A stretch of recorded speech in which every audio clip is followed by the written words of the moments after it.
Okay, tonight, we're stepping into a city that dances to the rhythm of jazz but breathes through the shadows of fear. Imagine the wet hiss of summer rain hitting the corrugated roofs of 1919 New Orleans, the heavy air clinging to the brick walls, and a darkness that does not belong to the night. Somewhere inside it, a figure waits, faceless, nameless, but inevitable. A figure the newspapers will call the Axeman. Welcome to Criminal Mindcast, the podcast where we tell true crime stories not just with facts, but with silence, with the haunting weight of what was never said. Here, every detail is not just a clue, but a mirror. Every absence of proof is an echo, and sometimes, the quiet is more dangerous than the sound.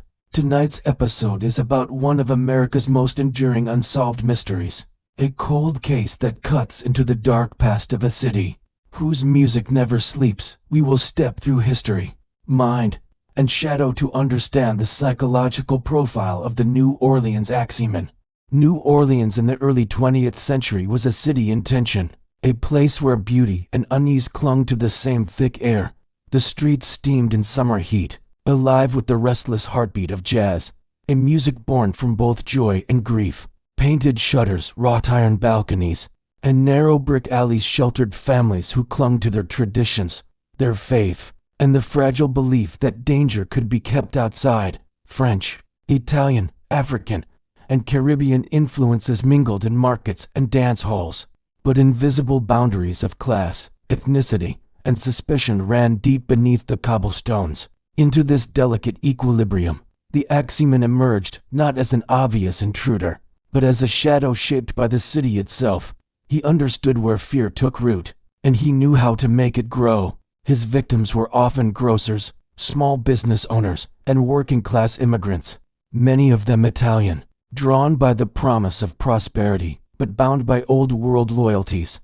They lived in tight-knit neighborhoods where gossip moved faster than the streetcars, and no life was entirely private. Trust was the mortar that held these communities together.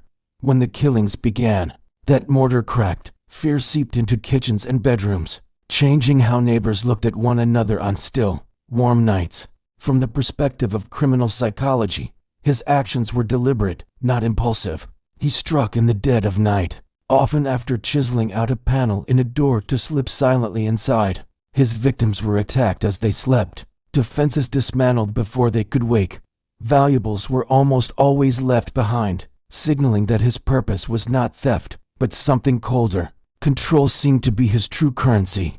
In criminology, control is often the invisible thread running through serial violence. Some kill from rage, others from compulsion, but some thrive on shaping fear itself, stretching it beyond the moment of attack. The Axeman fits this mold. His victims, even in death, became instruments in a performance for the living. The city's structure worked in his favor. Early 20th century New Orleans was marked by stark inequality, and immigrant neighborhoods existed on the fringes of official concern.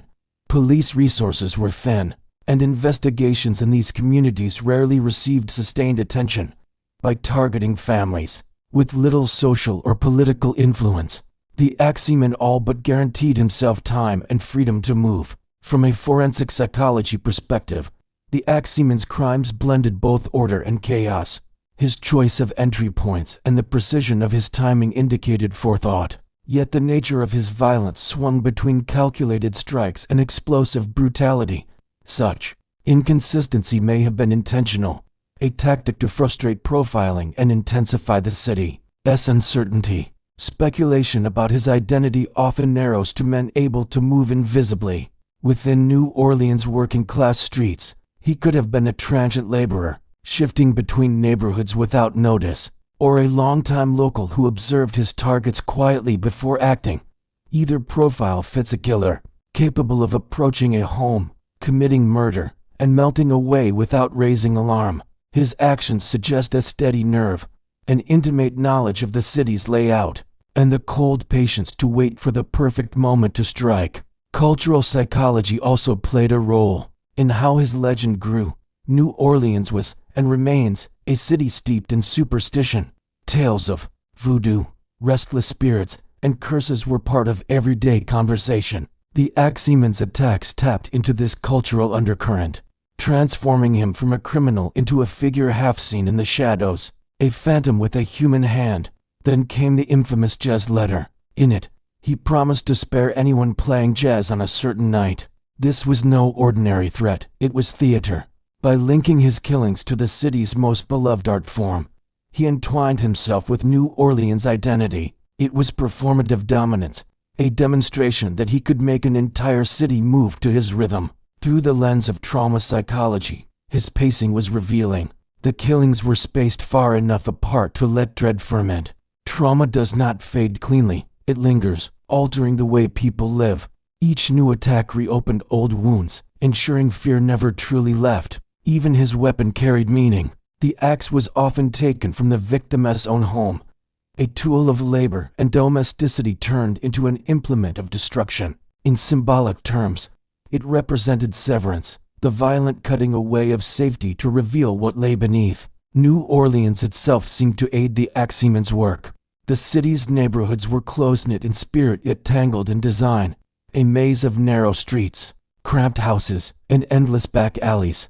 Strangers were common enough to blend into the background, and the humid dark swallowed faces with ease. In such a landscape, a man could vanish in seconds. Every doorway became a possible hiding place. Every creak of wood or whisper of wind might have been him. As the killings mounted, the Axeman transformed from a physical threat into something more enduring, a shadow stitched into the fabric of the city's nights. He was no longer simply a man who broke into homes. He was an idea, an ever-present possibility. The fear he cultivated seeped past locked doors and bolted shutters, settling deep in the minds of those who walked the streets after sundown. To truly understand him requires more than reading police reports or scanning crime scene photographs.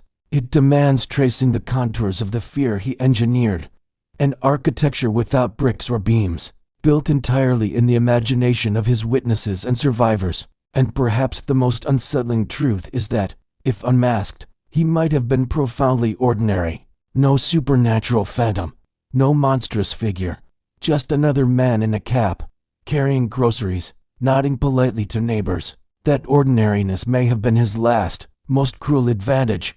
In the next part, we will walk through the sequence of his crimes. The nights when rain fell harder, music dimmed, and New Orleans held its breath for the swing of an unseen blade. The timeline of murder opens in May 1918, with the brutal attack on Joseph and Catherine Maggio in their own bedroom. Struck as they slept, the couple faced a killer who wielded their own axe, taken from the property. Catherine's life ended in a calculated act, her throat cut with unsettling precision, while Joseph met his fate through a crushing blow that shattered his skull completely. What makes the moment even more disturbing is not only the violence itself, but the cold, steady composure with which it was carried out. The scene feels deliberate, almost ritualistic, as if every movement was guided by a chilling calmness rather than chaos or frenzy. Evidence suggested the intruder lingered, subtly moving objects before leaving, as if completing a private ritual. No valuables were stolen, no sign of hurried flight. The true prize seemed not material gain, but the quiet planting of terror, a message written in blood and silence rather than theft. Weeks passed before the next assault, a deliberate pause that allowed anxiety to settle into the bones of the city. In June, Louis Bessemer and his mistress Harriet Lowe were attacked in similar fashion. Both survived initially, though Harriet later died from her injuries. Her testimony wavered in clarity, hinting either at memory gaps caused by trauma or at something deeper, a reluctance to name what she truly saw. This strange behavior from survivors would repeat in later incidents, as though those who lived were bound by some unspoken contract with the terror itself. By August, the attacks had gained their own rhythm. Anna Schneider, 8 months with child, lay quietly in her bed that night, when shadows of misfortune gently brushed her rest. In what should have been a safe and quiet moment, violence intruded into her room without warning. The scene became a haunting reminder of how fragile safety could be. Even in the most private spaces, her condition made the incident even more shocking. As she was nearing the final weeks of her pregnancy, the event left behind an unsettling silence, marked by fear and disbelief. She survived, as did her child, and once again, nothing was stolen. Witnesses reported seeing a man lurking in the vicinity, but descriptions conflicted. Some spoke of a tall, dark figure, others of a shorter, stockier build. This inconsistency either reflects the unreliability of trauma-distorted memory or the possibility of multiple offenders, a theory the police never fully explored. The killer's pattern was not about efficiency but about symbolism. He struck at night, often in the early hours before dawn, when the mind is most vulnerable to disorientation. He used the victim's own axe or a blade found on the property, reinforcing the idea that safety is an illusion, that the objects meant to serve you could be turned against you. Each scene bore traces of calculation, entry points crafted through wooden panels and doors, exits left ajar, suggesting a mind attentive to control yet unconcerned with complete erasure of evidence. Then came March 1919, and with it, the most infamous episode of the case. A letter was sent to a local newspaper, purportedly from the Axeman himself. It taunted the authorities, declaring he could never be caught. Most chillingly, it promised that on a specific Tuesday night, anyone playing jazz music would be spared. That night, the city transformed. Every club, bar, and parlor swelled with musicians. Jazz poured into the streets like a collective incantation, an attempt to appease a force beyond law. No murders occurred. This was not randomness. This was psychological theater on a civic scale. The killings resumed months later. In August, the Cortimiglia family was attacked. Charles survived, but his wife Rosie and their young daughter Mary did not. Rosie's accusations against a neighbor would later be recanted, fueling suspicions of coerced testimony. Again, evidence ignored by police became a pattern in itself, and the city's frustration deepened. The Axeman's shadow grew not only from his axe, but from the institutional failures that trailed them. The final widely accepted Axeman attack came in October 1919, when Mike Pepitone was found dead in his home. The scene was chaotic, blood splattered across walls and ceiling, yet again with no clear motive beyond the act itself. His family, traumatized, left New Orleans shortly thereafter. The killer vanished from public record. Whether he died, left the city, or simply chose to stop, no one knows. Examining this timeline through a forensic psychology lens reveals several key traits. First, the spacing between attacks suggests deliberate pacing, allowing fear to ferment rather than burn out. Second, the absence of theft, despite easy access, points to an intrinsic rather than instrumental motivation. This was about control, dominance, and the satisfaction of shaping an entire city's emotional climate. Third, the insertion of the jazz ultimatum indicates a craving not just for fear, but for spectacle, a manipulation of the collective narrative. The last seen alive moments in these cases carry their own weight. Often, victims were described as calm or routine in their final hours, preparing dinner, closing their shops, speaking to neighbors. Nothing marked them as targets until the moment of violence. This unpredictability amplified the community's anxiety. If there was no way to anticipate the Axeman's choice, then no one could feel safe. In criminal profiling, the integration of personal symbolism into the crime, as with the letter and the connection to jazz, can indicate narcissistic or psychopathic traits. The Axeman seemed to view himself as more than a killer. He was an author, composing events to provoke the maximum psychological effect. Each attack became a chapter, and the pauses between them, the silence on the page, were as intentional as the violence itself. The strange behavior noted by survivors, inconsistencies in description, delayed statements, or selective memory, could stem from neurological impact, fear of retaliation, or complex social factors. In immigrant communities, distrust of police was common, especially when law enforcement was perceived as biased or ineffective. This could have allowed the Axeman to move more freely, shielded not by physical disguise but by the reluctance of witnesses to speak fully. The timeline of the Axeman's crimes is thus not merely a record of violence. It is a choreography of fear, designed to stretch the boundaries of safety and certainty. It follows no simple escalation, no predictable arc, but instead ebbs and surges like a tide. In that unpredictability lies its most enduring power. In the next section, we will step away from the crime scenes and into the investigation, into the police reports, the newspaper columns, and the public's frantic search for patterns that never fully materialized. There, the Axeman's true genius becomes clearer. His ability to manipulate not just individuals, but the institutions meant to stop him. The investigation into the Axeman's crimes was, from the start, shaped as much by the city's limitations as by the killer's elusiveness. New Orleans police in the late 1910s were stretched thin, working with rudimentary forensic tools and hampered by political pressures. The city's complex, ethnic landscape often influenced who was believed, who was ignored, and which leads were pursued with urgency. Against this backdrop, the Axeman's advantage grew. In the Maggio case, investigators seized on circumstantial evidence pointing toward Joseph's brothers, citing family disagreements and ambiguous witness statements. This focus consumed valuable time while the true killer slipped back into the night. The pattern repeated itself. After the attack on Harriet Lowe and Louis Bessemer, police arrested Bessemer himself, despite a lack of compelling physical evidence.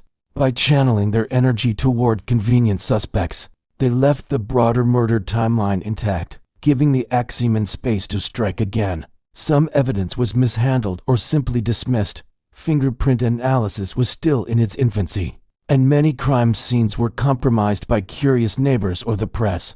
Before police could secure them, bloodstains were noted but not systematically analyzed, and no comprehensive suspect database existed. In the language of modern criminology, critical leads were evidence ignored, not because they were invisible, but because they were undervalued. The media, meanwhile, transformed the case into a media frenzy. Newspapers printed lurid headlines and speculative editorials, often embellishing details to sell copies. The letter from the Axeman in March 1919 became front-page material, framed as both a confession and a dare. Its theatrical language, invoking demonic imagery and musical stipulations, blurred the line between fact and performance. For the public, the Axeman became a figure of both horror and fascination. The myth was outpacing the man. Community reaction oscillated between vigilance and superstition. Families reinforced doors, kept axes and blades locked away, and in some neighborhoods organized night watches. On the night of the jazz ultimatum, the city turned into a living stage. Bands played until dawn. Homes echoed with phonographs, and the streets pulsed with a defiant rhythm. That night, the absence of murder was interpreted by some as proof of the killer's supernatural influence. Others saw it as a calculated manipulation, evidence that he was monitoring the city's pulse as carefully as any predator watches its prey. Police theories varied wildly. Some detectives believed the Axeman was a transient laborer, moving through the city's industrial and dockside districts without leaving a trace. Others suspected a disgruntled resident with personal grudges against the Italian-American community, possibly tied to extortion rackets. Still others entertained the notion of more than one perpetrator, a possibility supported by the inconsistencies in witness descriptions. But without a central framework for analyzing these crimes, the theories remained scattered, like puzzle pieces from different boxes. Psychologically, the investigation reveals more about the institutions than the killer himself. The fragmented response, divided by jurisdiction, hindered by bias, and shaped by public pressure, reflects a law enforcement culture still adapting to the modern age. The Axeman exploited this fragmentation by targeting victims in different neighborhoods and ensuring gaps between attacks. He prevented momentum from building against him. He understood, whether consciously or instinctively, that time and confusion were his allies. The press became an unwitting accomplice in amplifying his reach. Each article served not just to inform, but to reinforce the idea of an unstoppable, spectral figure. This phenomenon, known in criminology as the mythic offender effect, occurs when a criminal becomes more powerful in reputation than in reality. The Axeman's legend, mysterious, theatrical, and unsolved, created a feedback loop. Fear fueled coverage, coverage fueled myth, and myth fed the fear again. In the immigrant communities most affected, reactions were complex. Some saw the Axeman as a symbol of vulnerability, a reminder of their marginal status in a city where protection was not guaranteed. Others whispered about connections to the Black Hand, an organized crime network. Though such theories were speculative at best, the police, under pressure to deliver results, occasionally leaned on these narratives, rounding up suspects based on association rather than evidence. This further eroded trust between law enforcement and the very communities they needed for cooperation. From a psychological lens, the public's fascination with the Axeman can be seen as a way of confronting collective anxiety. By personifying fear in a single figure, the city could give shape to its unease. Yet this also meant that if the real killer vanished or stopped, the symbol would remain, embedded in cultural memory long after the physical threat was gone. The streets might have quieted, but the echo of his presence lingered in every unexplained noise, every creak in the floorboards after midnight. As the months passed and the attacks ceased, the investigation lost urgency. Files were shelved, suspects released, and attention shifted to new crimes. The Axeman became another name in the long ledger of cold cases, though one that retained an unusual vitality. He was not simply forgotten. He was transformed into a story parents told their children, a cautionary figure in the folklore of New Orleans. The investigation left more questions than answers, not because the evidence was absent, but because it was never assembled into a coherent whole. In modern investigative terms, the Axeman's profile could have been refined through behavioral analysis, victimology, and forensic linkage, tools that did not yet exist. What remained instead was a series of incomplete portraits, each drawn from the perspective of those who had seen him only in shadow. In the next section, we move beyond the documented events into the territory of the mind. Mapping the Axeman as possible psychology, we will explore what forces may have shaped him, the traumas endured or inflicted, the compulsions that demanded release, the worldview that could justify terror as a form of expression. And at the heart of it all lies the question that has haunted this case for over a century. Not merely who he was, but the deeper mystery, why he did it. The Axeman's crimes were brutal, but brutality alone does not define him. To understand his place in criminal psychology, one must look at the patterns beneath the violence. He was not a killer motivated by theft, nor one driven solely by rage. His acts served a psychological function, the deliberate cultivation of fear as a form of power. This is the essence of the killer's mindset, to control not only the bodies of victims, but the mental states of survivors, communities, and even the institutions meant to bring him down. The spacing of his attacks reveals an almost instinctive grasp of trauma's slow burn. In modern psychology, trauma is understood not merely as a wound, but as a force that rewires perception, reshaping the way reality is experienced. The Axeman struck, then vanished, granting paranoia time to ferment before returning.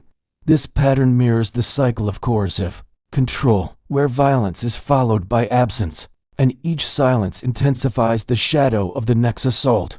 It was as though he was composing a psychological symphony for the city, each murder a jarring note, each pause a sustained chord of dread. From a trauma psychology perspective, his methods appear deliberate rather than chaotic. By sparing some victims, he created living vessels of his myth. Survival, in this context, could be more devastating than death. Those who lived bore not only their wounds, but the burden of suspicion, relentless questioning, and the chilling uncertainty of why they had been chosen to survive. Examined through the lens of psychopathy, key traits become clear: the absence of empathy, the calculated risk, the theatrical flair of the jazz ultimatum. Psychopaths often seek stimulation beyond the ordinary, sometimes by orchestrating dominance on a vast scale. For the Axeman, control meant shaping the emotional climate of an entire city. The jazz letter was not just a threat, it was a performance, proof that he could dictate the heartbeat of New Orleans. In philosophical terms, the Axeman compels us to examine fear as both a personal experience and a social construct. The Stoics taught that fear stems not from events themselves, but from our judgment of them. By this logic, the Axeman's true weapon was not the blade, but his ability to alter the city's perception of its own safety. For months, every creak of timber became a warning, every shifting shadow a suspect, without changing a single street. He redrew the mental map of New Orleans. Buddhist psychology offers another frame: fear. It teaches, rises from attachment to life, comfort, and the illusion of control. The Axeman severed these attachments with brutal precision. Each attack served as a grim meditation on impermanence, expressed not through words but through absence and stillness. He revealed how quickly the scaffolding of daily life could collapse. The family bedroom, the neighborhood grocer, the locked door, all proved to be temporary shelters against chaos. Confucian philosophy, emphasizing harmony and moral duty, highlights yet another dimension. The Axeman exploited a city already divided by ethnicity, class, and suspicion. In shattering what little social cohesion remained, he exposed the fragility of the moral fabric binding the community. His crimes were not solely against individuals, but against the very concept of a stable, cooperative society. If this case were examined today, modern tools could transform the search. DNA testing might connect crime scenes separated by months. Geographic profiling could identify his comfort zone. Behavioral analysis might refine a suspect list by work patterns and personal history. Cross-referencing immigration and labor records could reveal a transient worker whose absences mirrored the timeline of killings. Leads impossible for the investigators of 1919, yet powerful in the present. Yet even with such tools, one challenge remains: motivation.